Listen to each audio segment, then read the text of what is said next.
रामायण। मैं काल हूं। मृग बने मारीच को मारने के बाद श्री राम अपने भाई लक्ष्मण के साथ अपनी पंचवटी की कुटी में लौटे। कुटी में सीता को ना पाकर दोनों भाई कांप उठे। श्री राम का तो जैसे आंसुओं का बांध ही टूट गया। वो सीता का पता पूछते हुए बहुत दूर निकल आए। तभी अचानक उन्हें किसी के कराहने की आवाज सुनाई पड़ी। राम और लक्ष्मण आवाज की दिशा में बढ़ चले और तब उनकी दृष्टि घायल जटायु पर पड़ी। गीधराज, आप यहां और इस दशा में? किसने की आपकी ये दशा? श्री राम। बोलिए गीधराज जटायु, ये अनहोनी कैसे हुई? आपका ये हाल किसने किया? श्री राम, मैंने आपके भार्या सीता को रोते बिलखते देखा था। श्री राम। पर क्यों? क्या हुआ था उन्हें? लंकापति रावण उनका हरण करके ले जा रहा था। वो उसके बंधन से छूटना चाहती थी। मुझसे उनका दुख देखा नहीं गया।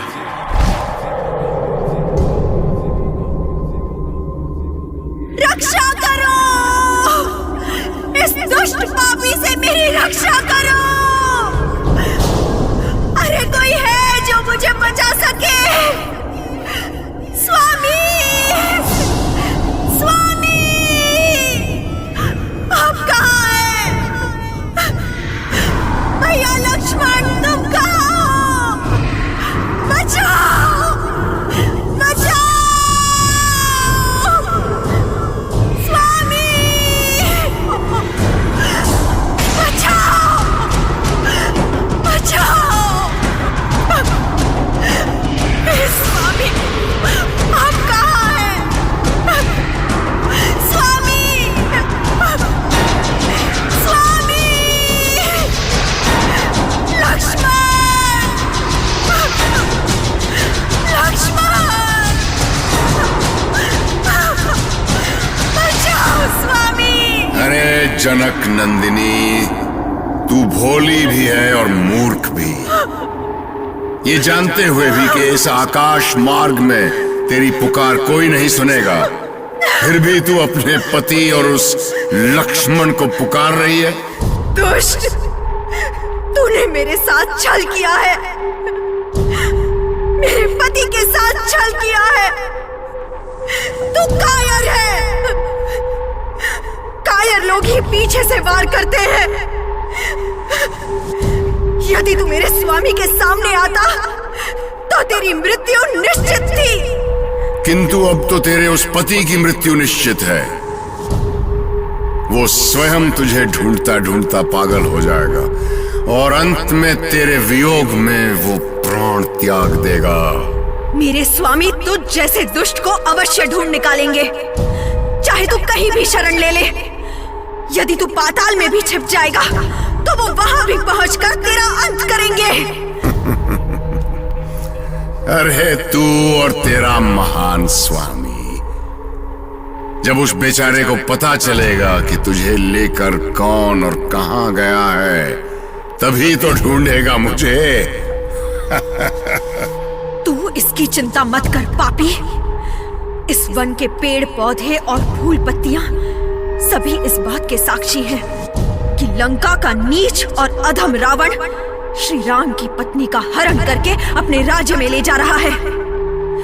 हे वन के पुष्प, वृक्ष, पशु और पक्षियों, तुम सब मेरे स्वामी को इस बात की सूचना देना कि वो मुझे शीघ्र ही यहाँ से छुड़ा ले जाए और इस दुष्ट रावण का वध कर दे। देवी सीता की चीख पुकार सुनकर वन के अनगिनत प्राणी बाहर निकल आए। उन्हीं प्राणियों में से एक ऐसा प्राणी था जिसने रावण का मार्ग रोकने के लिए अपने प्राणों की बाजी लगा दी थी। अरे ये तो किसी नारी की पुकार है और इसकी ये करुण पुकार आकाश की ओर से आ रही है। स्वामी! स्वामी! भैया लक्ष्मण! आप दोनों कहाँ हैं?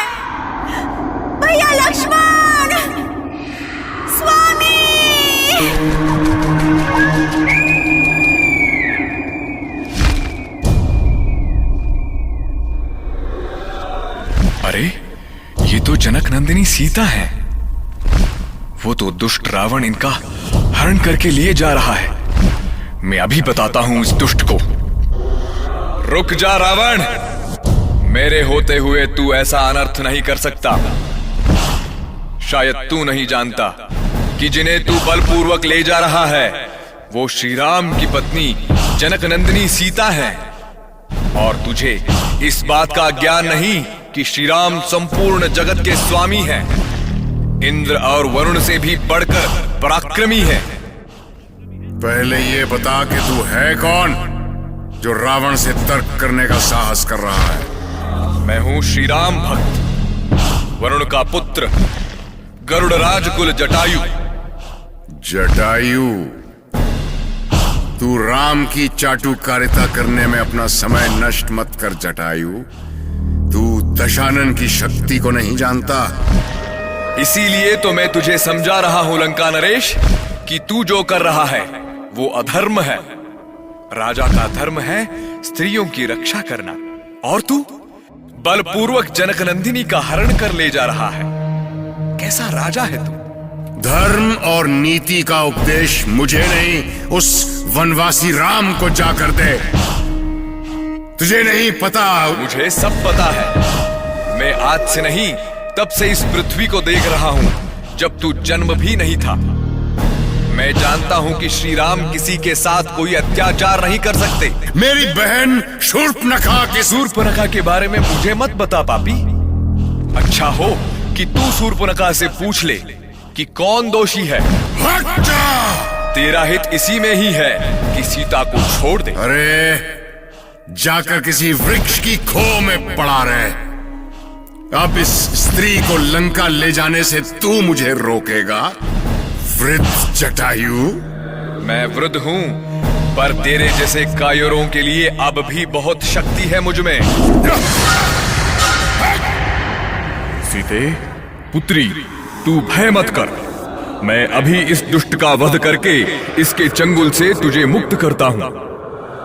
दुष्ट रावण, ठहर तू, तेरा काल आ गया है, अब नहीं बचेगा। ले दशानन, संभाल अपने आप। बूढ़े गिद्ध, युद्ध कला की परीक्षा लेना चाहता है तू? ये ले दशानन का प्रहार।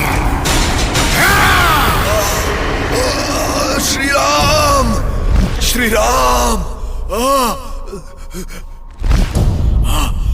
श्री राम, श्री राम। सुन वृद्ध जटायु, यदि उस वनवासी राम के आने तक तेरी सांसें चलती रहे तो बता देना उसे कि उसकी भार्या को हम उठा कर ले गए हैं, और वो ढूंढ सकता है तो ढूंढ ले उसे। और वो दुष्ट ऐसा कहते हुए जानकी को लिए आकाश मार्ग से चला गया। श्री राम चला गया। मैं जीवन भर आपका ऋणी रहूंगा जटायु। आपने हमारी सीता को बचाने के लिए जो किया उसका मूल्य मैं कभी नहीं चुका सकूंगा। मैं उसे नहीं छोड़ूंगा भैया। इसी क्षण उसका वध कर दूंगा। ऐसा ही होगा लक्ष्मण। वो अपने अंत का आरंभ कर चुका है। तो चलिए भैया, अब विलंब क्यों?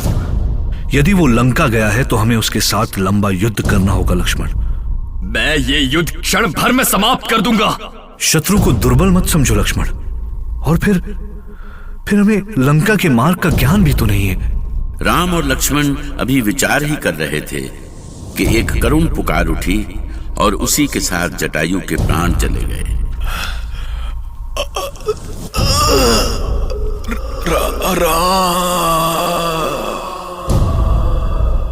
जटायु को अपनी आंखों के सामने मरता देखकर श्री राम की पीड़ा और भी बढ़ गई।